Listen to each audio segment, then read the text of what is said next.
Chip Tam and football. That's what Pittsburgh does. Brian Batko here from the Post-Gazette. Thanks for checking us out again. We're presented by Pella. No better place to get new windows and doors installed in your home than from Pella, who can help you save on energy costs year-round. Schedule a free in-home consultation with your local Pella Windows and Doors to find the right product for your home and budget. Give them a call at 866-593-1560 to discuss your project further. That's 866-593-1560 to get started planning your new windows and doors installation with Pella Windows and Doors of Pittsburgh. We're going to do something a little different today on the show. We usually bring on other media members, analysts, former players to talk Steelers and the NFL. But this week, I'll be joined by an NFL draft prospect, given that draft season's in full swing. Combine is next week. So we're going to have Pitt cornerback and Aliquippa grad MJ Devonshire. That should be a lot of fun. Let's get into it with MJ.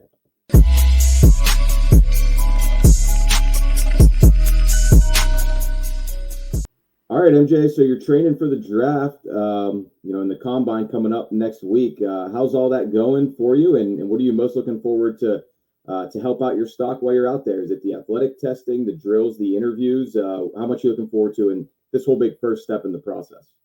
I'm excited. First of all, it's been something I've dreamed of since a kid. So, just being able to compete at the combine, being around guys, a bunch of different corners, the top corners in the draft, just getting to see myself measured up against those guys, and definitely just the on-field drills showcasing my hips, how fluid I can move, and different things that sometimes they might not be able to see in game. So those things of those nature are what I'm definitely most excited about, just going out there and competing. For sure. I've covered the combine a couple times before with the Post Gazette. I know it's a place where, like you said, guys can kind of bond with other players, especially at their positions. Any corners in this class that you're looking forward to spending some time with while you're out there, or anybody that you want to reconnect with while you're going through this whole thing together? Yeah, I'm gonna get to reconnect with a young guy that was at Kentucky with me. His name Drew Phillips. He got an invite. Some of the guys I'm training with now. I'm training with a bunch of corners. Uh, Mikey, he went to Michigan. Oh yeah. TJ Tampa, Josh Newton, and a bunch of other guys that I'm training with now, and just some other guys from that I played against from the ACC. So just seeing all those guys will be fun and us competing. As you prepare for this and really, every part of being a pro that's going to come with this next step for you, how much does it help that you've been around the Steelers on the South Side week in and week out over these last few seasons? Do you have any relationships over there with Mike Tomlin or any players that you've passed by these last few years? Yeah, growing up, I knew JJ. So for a while, we played 7-on-7 together. We worked Joey out Porter, together. yeah, So of course. Yeah. yeah, so knowing him, I text him from time to time when I ask him questions. I use him as a big resource. Even when I was in college, going through my last year, and when he was in college, we talked from time to time. So yeah, that's definitely one guy that I use him a lot. They could be in the market for drafting another cornerback to play with Joey, right? Is it tempting at all to kind of look at that and wonder, which of these teams you're going to end up on in late April? um, it is, but often I just know I gotta often put in the work and just keep doing what I'm doing and just trust that no matter what happens, I'll be somewhere. I try not to think about where I'm gonna be because it's just like the uncertainty kind of makes me a little nervous, not knowing where you're gonna be and trying to predict and see and trying to show no favors, just working and hoping one day. But it definitely would be cool to play alongside him for sure. To answer your question. So I guess you weren't surprised by what he was able to do as a rookie, being a finalist for NFL Defensive Rookie of the Year. You kind of knew he's had that in him for a long time now. Yeah, I would say it walking around the facility. I'd be like, JJ, my guy. My votes for Rookie of the Year was Savasier Dennis, Kalijah Cansey, or JJ. So them three right there was my votes back in August before the preseason even started. I was like, I'm gonna manifest it, even if y'all don't believe it. So them three, if one of them three would have won, I'd have been happy. Well, speaking of which, there's also a couple of your other Panthers going out there to Indy in offensive lineman Matt Gonsalves and wide receiver Bub Means. What do you think they'll be able to show, especially someone like Bub, who I'm sure you've matched up with at times over the years in one-on-ones and scrimmages and all that? Yeah, that they're gonna get a lot. Starting with Matt, they're gonna get an experienced guy, a leader, a professional on and off the field, and a tough guy. and a smart guy. Also, Matt, he's very knowledgeable. He knows the game of football. He knows the ins and outs, and he's gonna put his head down and work, and he's gonna lead by example. Great guy, great teammate. When I first got to Pitt, we stayed in the dorms together, so we were roommates for a little while, for a couple months, and I got to know him, and I learned quickly that he loves football. He breathes football, and his play often shows it. So they're gonna get a lot out of Matt, and then Bub. Man, they're gonna see a lot from him too. Just how big he is, his size, how well he can move, how good his hands are, and his speed. He's almost up there with me. We'll see who wins that when we get to Indy, but they're I was gonna going get to a say, lot. be able to actually put a timer to it now. The laser and everything. That 40 time will be right there. So Yeah, definitely. So they're gonna get to see that from him, and he's gonna get to showcase in front of the world for people who may not have got a chance to see it this season or in the past seasons. yeah, I know he took a big leap this past year, at least statistically. So Hmm. now all the testing and all that will show. What about you? I mean, do you have any sort of goals in mind as we're a week out here for times you want to hit, or even verticals or anything like that when it comes to those drills? No, I don't really think too much about goals. I just like I'm learning based off of just my past experiences with football and going through it, just trying to be better than where I was and just going out there and performing my best, knowing my ultimate goal is to leave Indianapolis like knowing that I gave everything I had and hopefully leave and be like I don't want to go back and think that I could have done this or could have done that. So just ultimately it's a new experience and that I've never been through. So just knowing that I gave it my all and did my best, just leaving Indy happy.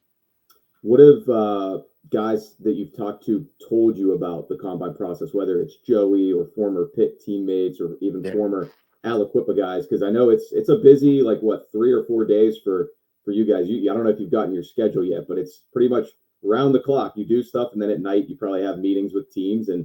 and then you still have to go wake up and perform the next day. Yeah. I talked to Voss about it a lot and he just told me like he tells me to enjoy it. He was like a lot of people forget to tell you that it's supposed to be fun. It's the biggest job interview in the world, but it's something you wanna you're it's a privilege to be here. So you gotta take it in and also enjoy it while you're going through it and you can't get too excited or too emotional about it. You can't be too nervous. You got to be able to take in the moments and have fun with guys because eventually, at some point, all of us will hopefully be in the NFL and looking back like, man, I was so tense and so uptight. I didn't even get a chance to enjoy it. So definitely just enjoying it and embracing the whole experience. But yeah, they said it's a grind from 6 a.m. to 10 p.m.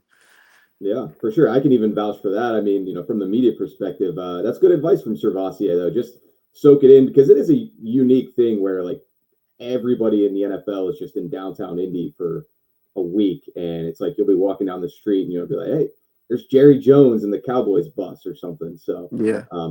it'll be a fun thing for you guys to all kind of soak in. Is there anybody?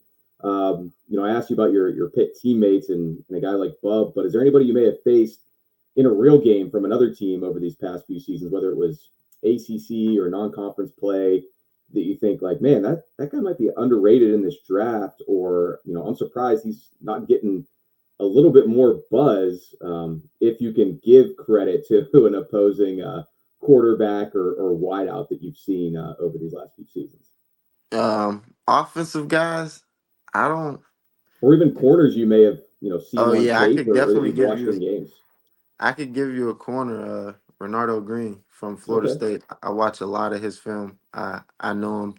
I met him a couple times and we talked. I respect his game. I got a lot of respect for his game. I watch him a lot. He's physical and he's a shutdown guy.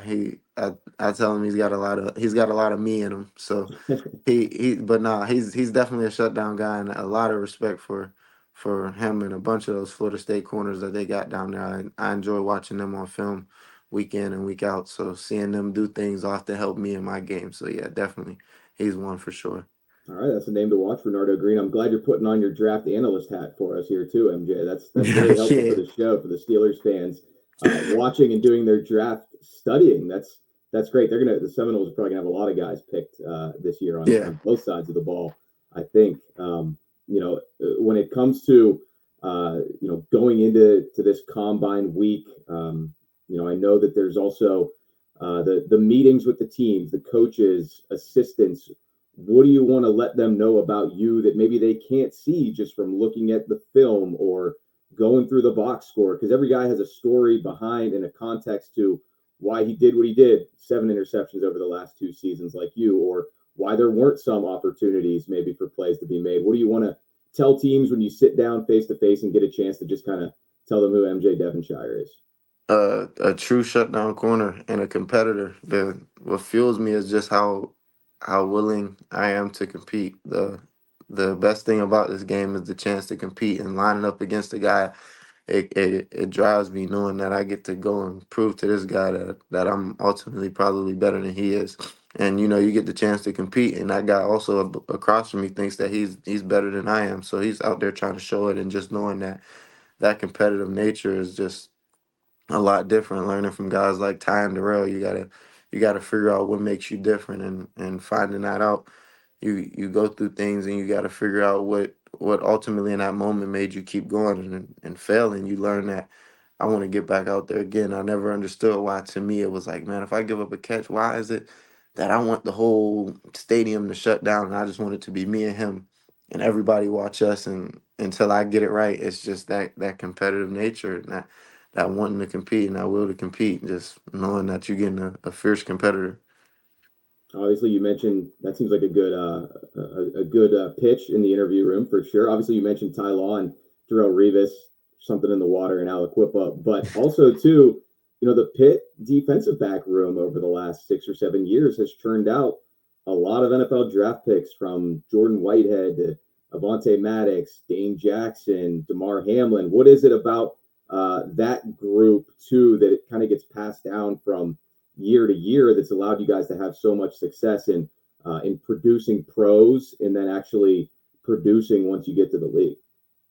Coach Collins, man, he's honest about the little things, and he teaches us a lot more life than ball. And it's crazy to say. You would think, like, as your position coach, is like he teaches you more life than ball, but it correlates, man. He teaches us how to carry ourselves off the field, so it helps us on the field. And being when you get to be a pro, you see those guys, they carry themselves the right way, they do the right things on and off the field, and it just helps their game. It enhances their game in ways that most people don't even notice. Sometimes even yourself. Coach Collins would teach me in college that, I can tell when you're going to class and you're doing your schoolwork because you're playing well. And it would be like in the spring, you'd be like, yeah, you're having a great spring. Why? Because you weren't on any class list, you didn't miss any classes, you're not on any grade list, you're doing the right thing in school, and you're living right. So you're not having any stresses off the field, and you're trusting everything you're doing, and you're doing everything right.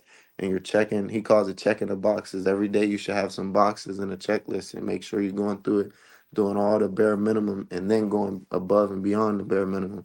And you build that repetition and that routine, and you start to notice that you often end up playing well because you're able to focus when you get in that chant when you step in that building. And just teaching us things like that, he always would tell me, like, you're not the only one I've had to teach this to. So just him and Coach Sanders, man, they do a good job of teaching us how life affects your football play. And once you grasp that, it's a lot easier to go through and become a good football player. So there's a certain standard that Pitt defensive backs have been trying to meet, I guess, in recent years. And I forgot about Brandon Hill and Eric Hallett too. A couple Yeah. more who have been draft picks in these last couple seasons. Well, hey, speaking of Pitt, MJ, big men's basketball game tonight against Wake Forest. I know you could really hoop in high school at Aliquippa. Did you ever hit up Jeff Capel like, hey, if you need an extra guard, extra wing to be on the bench for games, come on road trips, practice a little bit, be a football walk on, let me know?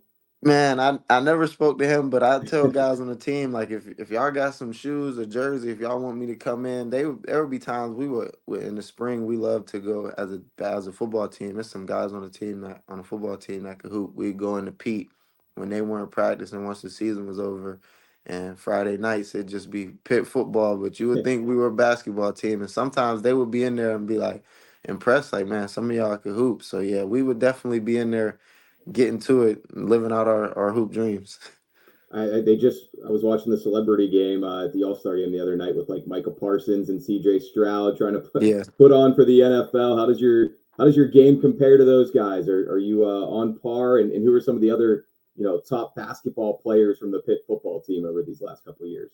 The top over the past few years, I would definitely say me, my boy Eli Kasanovich. He got game. Kanate, Okay. he got game. A couple young guys, man. Zion Fowler, he got game. It's a couple guys, man. Even you'd be surprised if some D lineman Ghost.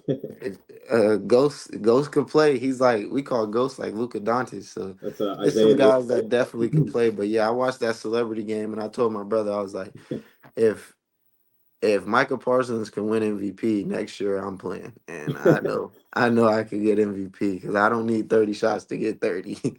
Yeah, you just got to get to a certain level football wise, and then you Yep, can get that invite to NBA events. So definitely. that's reason to try to get it done. Yeah. Well, hey, last thing, MJ, I want to finish with this. What's your favorite moment from your Pitt career? Is it the pick six to beat West Virginia a couple years ago in the revival of the backyard brawl, or is it something else? And what do they call that play? The Pitt six, the Quip six? It probably should have a Yeah. nickname like the Pitt special or the fake slide, right? Yeah, the Pit Six, they call it. Yeah, that's definitely that's definitely my mom's favorite moment, I could say. But for me, it's I got two, honestly, and it's neither one of those. It's not that. One is definitely the ACC championship. That was like amazing. 2021 winning that was like one of the funnest experiences. The game like started off slow. I got scored on, and then I was able to bounce back and get a couple PBUs in the TFL, and it was like we changed the momentum of the game. Not so much myself, but like obviously Kenny, he did his thing. We Yeah. we followed behind Kenny and Jordan, and they helped us get to the promised land. So that year, just playing with the guys, that was a lot of fun. And then honestly, this year we when we beat Louisville, it was like the night was like perfect. I talked to B Hill before the game. I remember he scored when his mom got to be on the jumbotron. So seeing my mom on the jumbotron and her talking about me and how proud she was of me, Darrell being there. I don't know if many people noticed the whole Alacoba High School. They came to the game and they had tickets and a lot of people from Alacoba.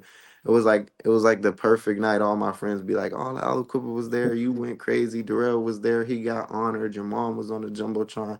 That was a like cool moment for the not just myself, but for the city to be honored. I don't think it was just a me thing or my mom thing or even a Darrell thing. The entire city was honored that night by so many ways that we got to be. Al Cooper got to show off that night, not just me or Darrell or my mom. Gotcha. But yeah, that's one of those little things that people might not see from the outside, and only what kind of really makes your favorite collegiate and Pitt memories. So, well, thanks so much for doing this, MJ. Is there anything else you wanted to add, whether it's on the combine or the draft or your time at Pitt before I let you get back to it? Nah, let's tell the men's team, let's get this dub tonight. I'll be watching.